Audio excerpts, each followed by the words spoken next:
Sandra, comment vas-tu? Ben ça va, Fosnati et toi-même. Très bien, en vacances. Écoute, bienvenue en Guadeloupe. Merci. Comment elle est l'eau? Elle est bonne. Très bonne? Excellente. D'accord. Excellente. Alors Sandra, parle-nous de Sandra, de Nati en nous. Comment l'aventure a commencé? Dis-nous tout. Eh ben écoute, l'aventure a commencé il y a bientôt 5 ans. J'étais pas partie pour me lancer dans la cosmétique artisanale. Ça s'est vraiment fait à travers des rencontres, à travers également le père de ma fille qui est un branché africain. Et du coup, moi j'étais plutôt dans le côté fonctionnaire, le BTP, mais je lui donnais un petit coup de main dans ses activités, à mettre le beurre en pot, lui dire pourquoi tu mets pas des étiquettes comme ça, pourquoi tu fais pas comme ci. Et puis après je me suis lancée à faire des petites vidéos en fait pour expliquer comment faire tel et tel produit. Et en fait c'est comme ça que l'aventure est partie. D'accord. Alors, tu dis le BTP. Qu'est-ce que tu faisais avant? Eh ben, j'ai en fait une formation de secrétariat et j'ai suivi une formation. Donc, je suis partie 1 an en formation pour préparer un DUT en ressources humaines. Waouh! Et pourquoi avoir changé du jour au lendemain? Pourquoi ce changement? Eh ben, ce changement parce que quand je suis arrivée en Guadeloupe, parce qu'on s'est en traversée, donc j'habitais dans l'Hexagone. Et quand je suis arrivée en Guadeloupe, c'est ce qu'il y avait à me proposer, enfin même pas en RH, même pas en ressources humaines. J'ai plutôt travaillé dans le BTP, un domaine que je ne connaissais pas du tout, puisque moi j'étais dans le côté fonctionnaire, donc j'étais adjoint administratif dans un grand hôpital parisien, dans un service pédiatrique. Et du coup, je n'ai pas trouvé de poste similaire en Guadeloupe, et c'est la raison pour laquelle j'ai bifurqué. D'accord. Alors, pourquoi Nati en nous? Nati en nous parce que la nature, elle est là, que la nature, elle nous offre ses fruits, ses légumes, ses plantes, et que quelque part, ça nous appartient, et qu'il faut profiter justement de ce que la nature nous propose. D'accord. Alors, quelle est la particularité de Nati en nous parmi ses produits? Parce que c'est vrai que j'étais connue via les réseaux sociaux. Et j'ai été surprise que tu travailles les graines d'abricot pays. Raconte-nous cette histoire. Alors écoute,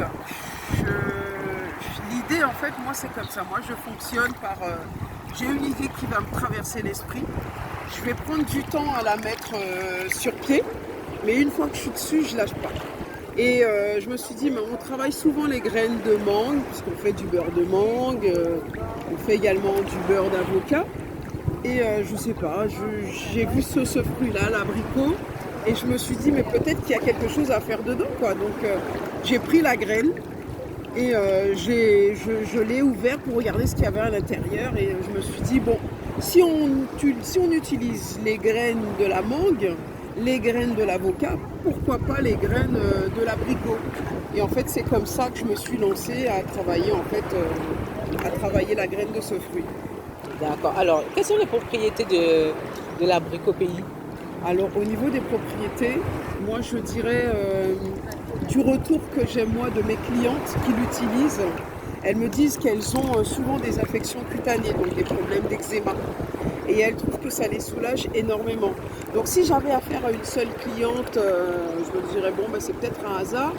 Mais non, j'ai beaucoup de clientes qui me disent que ça les soulage quand elles ont des petites gratelles à ce niveau-là, au niveau du cou. Et je peux dire que les graines de l'abricot, en tout cas, permettent de soulager à ce niveau-là. Après, c'est quand je fais le beurre, de tous les beurres que je fais, je trouve que la texture, elle est très onctueuse. Comparée aux différents beurres que je fais, ça me donne un beurre très très onctueux. Ok. Quel est ton produit, lequel que tu aimes produire? Ton produit préféré à produire? Alors, mon produit préféré que j'aime produire, c'est le beurre. Les beurres, ça demande beaucoup de temps quand on s'y rend pas même palais. Qu'est-ce que j'aime? Je dirais peut-être les savons. Les savons et les shampoings. Parce que voilà, c'est préparé, c'est comme préparer un gâteau. Et une fois qu'il est prêt, on le met dans un moule et on le laisse là, quoi. Donc je pense que ouais, les shampoings solides et les savons, ce sont les produits que j'aime bien préparer. D'accord. Alors, parmi les nouveaux produits que tu proposes, je me suis rendu compte que tu es parti sur des plantes beaucoup plus médicinales. Tu nous en dis un peu plus? Alors, au niveau des plantes médicinales, oui, c'est vrai que je travaille la consoude. Je travaille. Qu'est-ce que je travaille comme plante encore médicinale?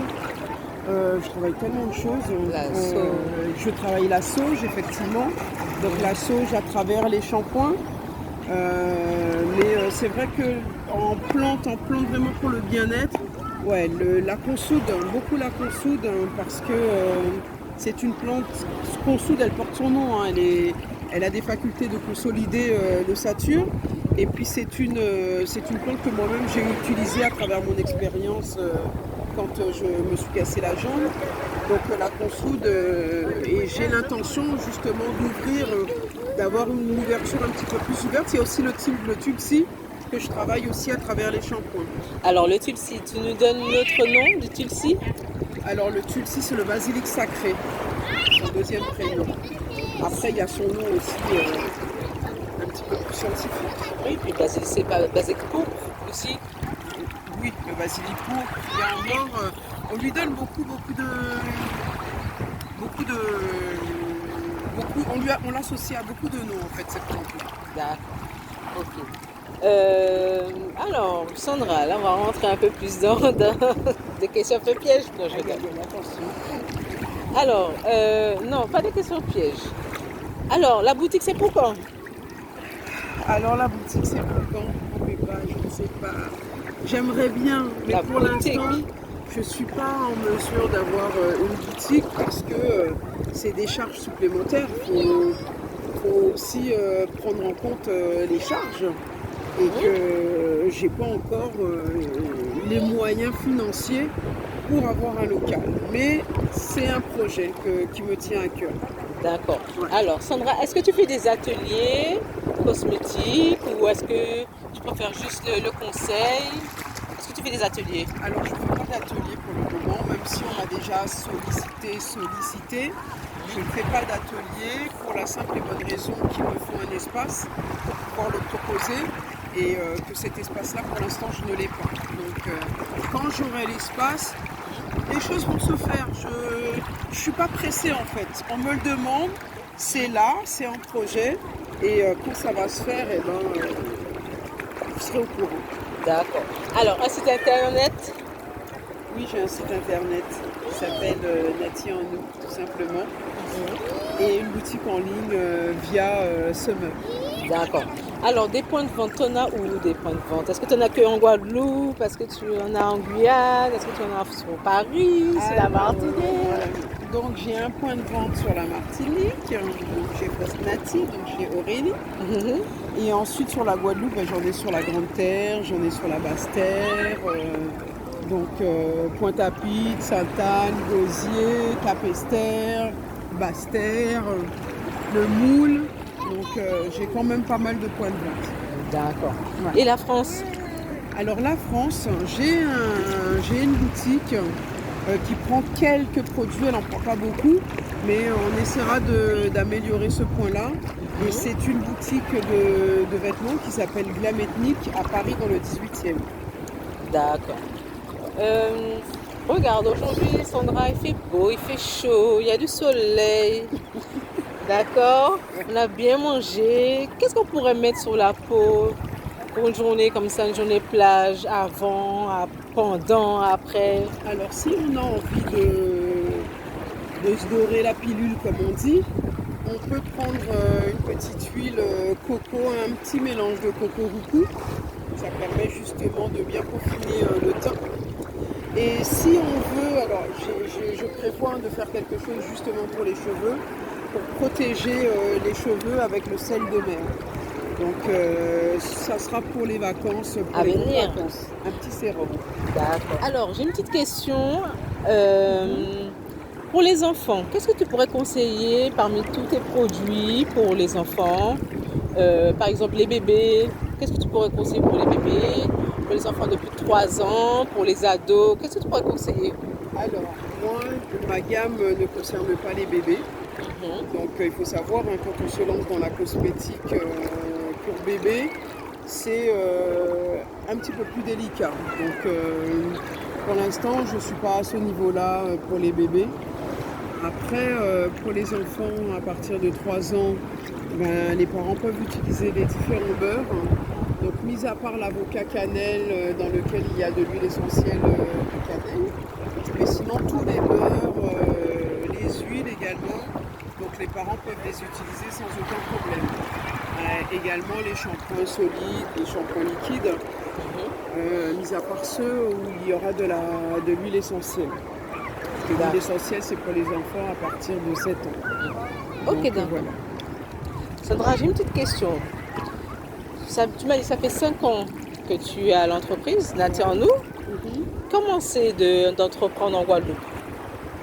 Parle-moi, dis-moi tout. Ben, commencer d'entreprendre en Guadeloupe, commencer d'entreprendre déjà, parce que quand on a toujours travaillé pour un patron et qu'on se retrouve à la tête de son entreprise, c'est deux choses différentes. Donc on prend conscience que là on travaille pour soi et que si on veut avoir des rentrées d'argent, eh ben, il faut carburer. C'est pas quand on est derrière un petit bureau et qu'on sait qu'on a son petit salaire qui tombe à la fin du mois. On est sans stress, on va dire. Disons qu'on développe quelque chose. Mais quand on entreprend, je connaissais pas, j'ai vraiment atterri là-dedans sans prendre conscience en fait de ce que c'était l'entrepreneuriat. Je regrette pas parce que des fois j'ai des remises en question. Hein. Je me dis bon, qu'est-ce que je fais? Je continue là-dedans, je vais chercher un boulot parce que bon, c'est un peu dur. Et quand je creuse le problème, je me dis mais non, je suis déjà trop bien comme ça d'être indépendante. Il y a des sacrifices, mais c'est un vrai plaisir de pouvoir travailler pour soi. Après, c'est tout ce qui est autour, c'est tout ce qui est administratif qui est un petit peu lourd. Et par moment, on a la sensation de se dire que le système fait tout pour que nous puissions bosser pour eux et nous dégoûter en fait de l'entrepreneuriat et de vraiment lâcher. Mais moi, je m'accroche. Ça va faire 5 ans au mois d'août et je suis là et je m'accroche. Donc voilà, je ne gagne pas des mille et des cents, je ne me verse pas un salaire, mais en tout cas, je suis là. D'accord. Et être mère et femme entreprenante? Alors, ça a été avec ma fille, oui, j'ai une petite fille. Quand je l'ai eue, j'imaginais même pas que j'allais me lancer. C'était vraiment des petites vidéos que je faisais. Hein. Et je pense que si j'avais pas eu ma cousine qui me tannait, qui me disait mais Sandra, mais crée un site. Je disais mais non, mais si, crée un site, bon, je le fais pour toi.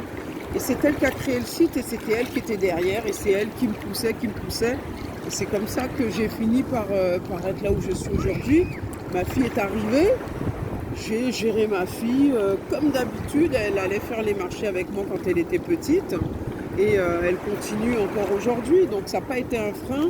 Et puis son père était là pour aussi gérer. Donc on peut allier, hein. Il ne faut pas avoir peur de se dire je monte ma boîte avant, après quand tout va bien, ben là je vais peut-être faire le bébé. Les années passent. Donc il faut se lancer, il ne faut pas avoir peur. Voici la dernière question. Aïe, aïe, aïe. La question elle va être un peu compliquée, mais j'aimerais avoir ton avis dessus parce que tu es entrepreneuse, d'accord? Tu es sur les réseaux sociaux, sur lesquels déjà tu es? Alors, je suis sur Insta, je suis sur Facebook, je suis un petit peu sur YouTube. Et je pense que c'est tout. D'accord. Alors, les réseaux sociaux, c'est vrai que là, c'est quelque chose qui donne ces temps-ci, c'est devenu un support commercial pour faire la communication de son entreprise. Bon, déjà, je sais que c'est gratuit, donc c'est un avantage pour les entrepreneurs. Ouais. Mais toi, comment tu te vois vis-à-vis des réseaux? Est-ce que tu utilises régulièrement? Est-ce que tu aimes le support? Quel support que tu préfères? Alors, bon, YouTube, c'est vrai que j'y suis pas souvent. En fait, communiquer, ça implique qu'il faut donner, il faut se consacrer. Et quand on est à la tête de son entreprise, on a plusieurs casquettes. On est commercial, ensuite on est aussi administratif, ensuite il faut aller vendre. Donc il y a beaucoup de choses à gérer et les réseaux sociaux, j'essaye quand même d'être présente. Bon, après, c'est vrai qu'on en a besoin. Celui que je préfère, j'ai pas de préférence parce que c'est l'avantage avec les réseaux sociaux, c'est quand je fais une vidéo sur Instagram, je peux tout de suite la partager avec Facebook, donc c'est en lien. Donc, chose qu'on ne pouvait pas faire avant, il fallait et faire une vidéo sur Facebook et faire une vidéo sur Insta. Puis du coup, je délaisse un petit peu YouTube, mais je vais m'y remettre. Mais c'est vrai que c'est pas évident. Par moment, je me dis que j'aurais peut-être besoin de quelqu'un pour gérer cette partie-là. Mais je trouve que je me débrouille déjà quand même pas mal. Moi, même si ma petite caméraman, c'est ma fille qui est là, qui filme pour moi, même si on recommence la vidéo 40 fois ayant tigeant enragé. Mais pour l'instant, je me débrouille, je m'accroche. On en a besoin en tout cas. D'accord. Alors, est-ce que tu as beaucoup de retours de clients via les réseaux sociaux ou est-ce que c'est un peu plus bouche à oreille? Est-ce que ce sont les marchés, les points de vente?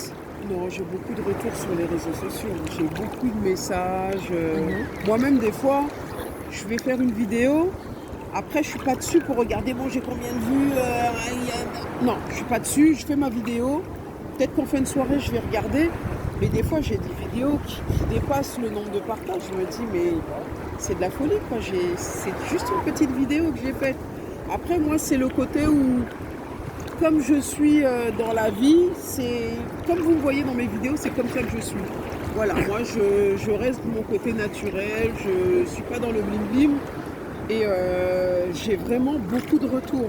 Que ça soit dans le public, que ça soit dans le privé. Dans le privé, je reçois plein de messages et moi, ça me fait plaisir parce que même quand je suis sur le marché ou quand je vais faire les magasins, moi, ça me fait plaisir qu'il y ait une personne qui m'interpelle et qui me dit « Ah, mais vous êtes la fille de Nati en nous et j'ai regardé votre vidéo. » Moi, ça me fait super plaisir et c'est ces messages-là qui me donnent envie de me dire « Ouais, Sandra, tu as fait le bon choix. Continue dans la voie dans laquelle tu t'es lancée parce que je vous assure que des fois il y a des moments de doute où on a envie de tout arrêter, mais c'est les gens regardent, les gens sont là, les gens nous donnent la force. Et une dernière question. C'était pas la dernière alors? Ah si, mais il y en a une qui est venue là. Alors, la dernière question. Pourquoi tu as choisi Nati en nous? Pourquoi Je peux pas dire cette marque? Pourquoi je sais ce nom? Pourquoi Nati en nous? Pourquoi en créole? Déjà en créole parce qu'il fallait quand même pointer le truc, quoi. Il fallait pointer le message. C'est en Mungwada, quoi. Je suis une Guadeloupéenne de souche. Et il fallait que le nom de mon entreprise soit en créole. Pourquoi Nati en nous? C'est parti comme ça, quoi. Je suis même en discussion aussi avec le père de ma fille.